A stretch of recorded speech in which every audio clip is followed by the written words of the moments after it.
Hello, my name is Donna Marcaccio, and I'm here on behalf of my sister Marcia. Marcia is a woman who has lived with Down syndrome and in the last few years is deeply affected by dementia. So she's not able to join us today, but knowing about the work that your association does, I think her story is very important to share. And we've heard from many, many families and individuals over her life that her story has been an inspiration to others and led them to explore opportunities from the cells that they otherwise would never have considered. Marcia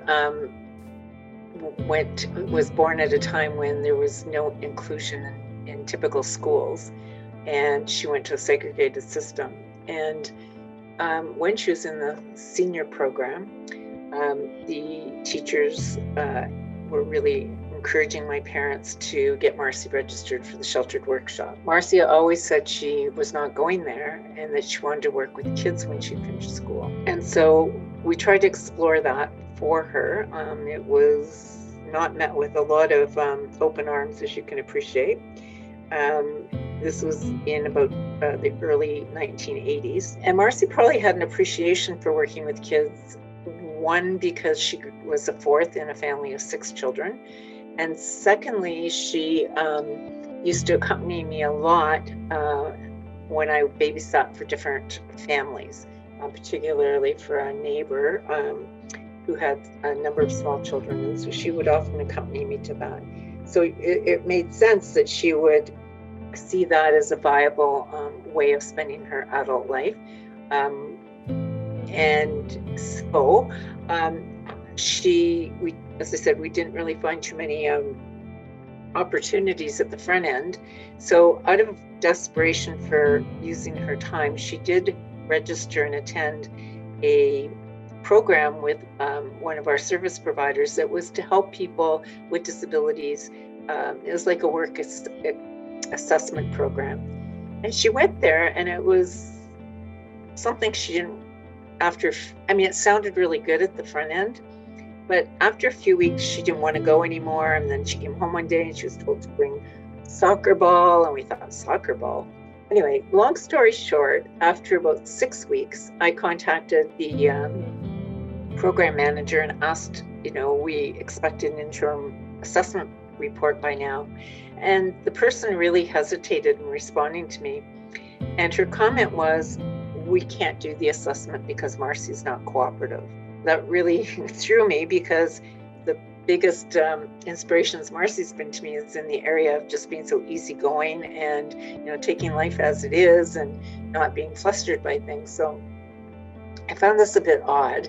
And so as I explored it further, it's because it was a traditional sheltered workshop structure, and they're assessing based on those skills.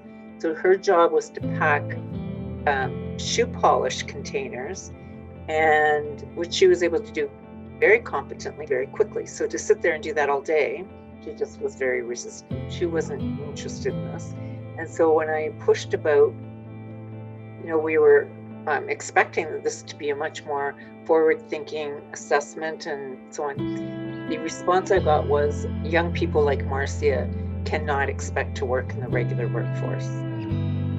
So that was the last day she spent there. And so it caused for us to have to get really creative. And so the next step was to pull on friends. So we decided to ask some of my friends if they would be open to Marcia volunteering in their classroom. And one said, absolutely.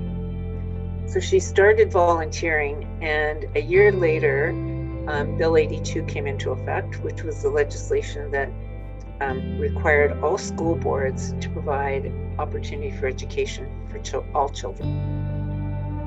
So we're in Hamilton, Ontario, and the Catholic School Board here is one of the forward thinkers and implementers of Bill 82, but more importantly, of welcoming all children to their neighborhood school. So Marcia had been volunteering in one of their schools, and she was approached and asked if she would like to become an educational assistant.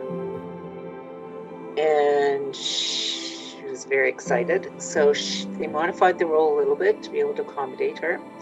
And for 2 years, Marcia assisted a teacher, a grade 2 teacher, who didn't have a lot of children with special needs in her class, but who herself had physical disabilities. She had MS. And so she wasn't able to run around the classroom with grade 2s. So Marcia was her assistant. And it was a very, very positive experience. The challenge was having people believe in her. Marcia worked in this role as an educational assistant for the Hamilton Wentworth Catholic District School Board for 33 years.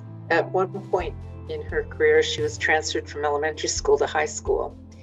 And we were really worried about that because she'd never experienced high school. But it was very positive, again, with support coming from within the school and from myself as her sister. And she did extremely well through there, and worked with usually with one student through the course of their 7 years at high school, and taking them to classes, helping them with personal care, helping them at mealtime with exercise programs, carrying their materials with them if need be, helping to communicate with the other teachers, etc. And in all of this, she became a teacher herself, because other teachers in the school began to ask her to come and speak to their class about what it had been like to be segregated and why she so much believes in inclusive education. Her life experience of helping me babysit then led to her creating a vision for herself, the kind of job she would want, and that she'd want a job.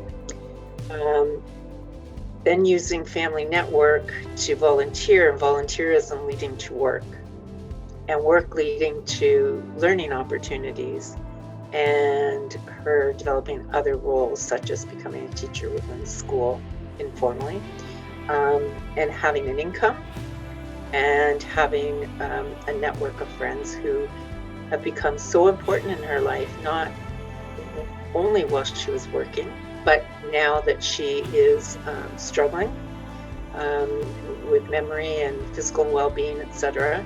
Those are the people that keep in touch and visit with her, and so on. And so she has meaningful relationships that were carried right through her life. You know, she did succeed. She had lots of experiences and positive impact in her life, such as income, relationships, learning, new roles that have carried on and given her a valued status within her life, within her work career, which have now followed her after her work career. The younger people is to believe in yourself. That was a comment she would make all the time. Believe in yourself that you can do it if you want to, and do what you want to do, not what people tell you to do. So as it relates to this work that this organization is doing, you know, I would often think about people with disabilities in school, how different it was. When I went to school, when most of us went to school, there was always some expectation of us figuring out a life path, a career path. That has not typically been the case, and still isn't for many young people with disabilities. And Marcy's advice would be, decide what you want to do when you grow up and do it.